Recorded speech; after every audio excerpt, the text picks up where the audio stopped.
from our friend Joshua Becker over at Becoming Minimalist.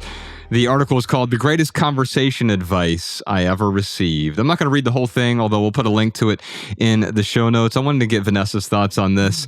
He has a quote in here from How to Win Friends and Influence People. The quote is, "So if you aspire to be a good conversationalist, be an attentive listener. To be interesting, be interested. Ask questions that other persons will enjoy answering. Encourage them to talk about themselves and their accomplishments. Remember that the people you are talking to are 100 times more interested in themselves and their wants and problems than they are in you and your problems." Yes, Can you talk 100% about that? agree. Yes. So first, let's talk about How to Win Friends and Influence People for a second, if you don't mind. Yeah, so That was a fundamental book. So many people have read it. The funny thing about books like that, it's very helpful, but a lot of those books are extroverts writing about their social skills. And that is very hard if you're not an extrovert. I'm not an extrovert. I'm an ambivert, so I'm somewhere in between. If you're an extrovert writing about communication and people skills, you're basically telling introverts, I want you to pretend to be an extrovert. Right? You're basically telling people, I want you to fake being outgoing, and that's going to make you likable. And so I want to just say that, yes, I love some of the principles in there, but I do not think that you have to fake being an extrovert or fake being outgoing to be liked. Charisma is not about being extroverted. Charisma is about being interested. And that's the part of the quote that I really like. So to be interesting, you be interested. Let's break that down on how that works. So actually the way that I always read that advice, by the way, I remember reading that book at like 13 or 14, my deep awkward stage, hoping for something. And I remember thinking, what does that mean? Like, how do I do that? So here's how you do it is research has found that when we produce dopamine in conversation, it actually makes you more memorable. So this is research from Dr. John Medina. And what he found is that dopamine also does a lot of things in our body, but it's the chemical of motivation. It's the chemical of pleasure and excitement. And when you're asked about things that make you feel excited, you actually produce dopamine and you create what are called mental markers. Dr. Medina calls them mental post-it notes. That you're with someone and they ask you a dopamine-worthy question, your brain goes, ooh, this person makes me feel good. I'm going to remember them. So when you produce dopamine in a conversation, people are more likely to remember your name. They're more likely to remember you. So how do we produce dopamine? You literally use dopamine triggering words.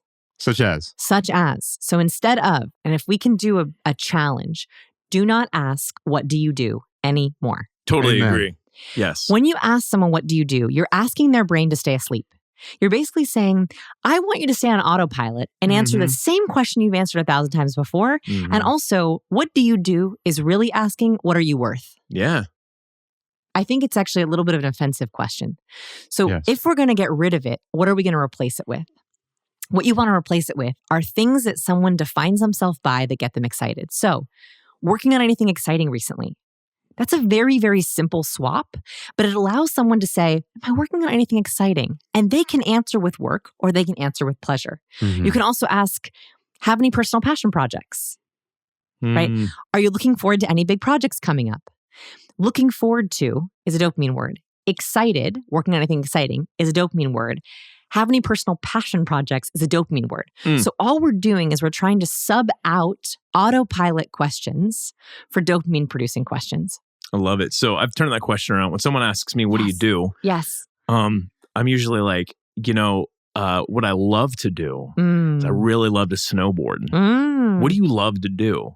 Yes. And like that just creates a completely different conversation. So what do you love to do? Working on any personal passion projects? Yeah. Working on anything exciting? Have any fun projects coming up? There's 4 that we can replace. Let's also replace how are you? Right? Yes. Yeah. Right now, if you ask someone how are you, here's the answer you're going to get. So how are you?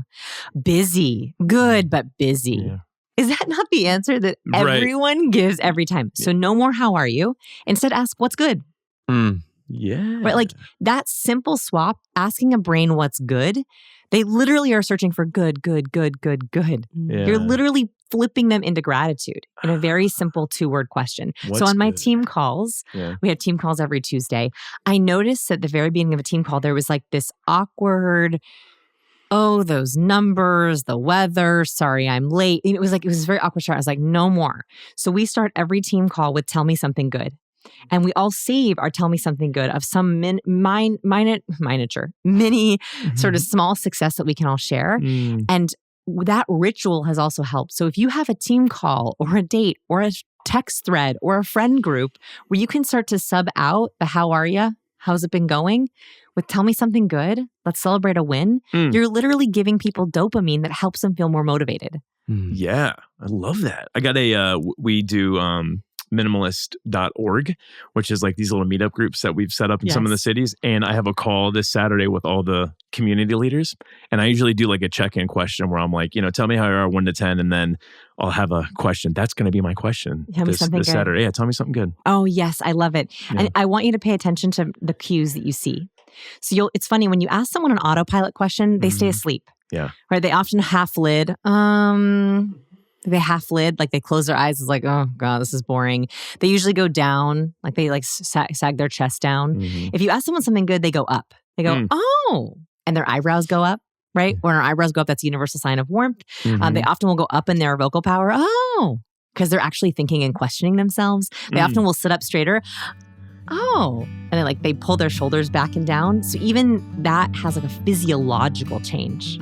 Did you enjoy this standalone Patreon highlight? If so, you can listen to full episodes of the Minimalist Private Podcast, available exclusively on Patreon. Visit patreon.com/theminimalists or click the link in the description. Your support keeps our podcast and YouTube channel 100% advertisement free.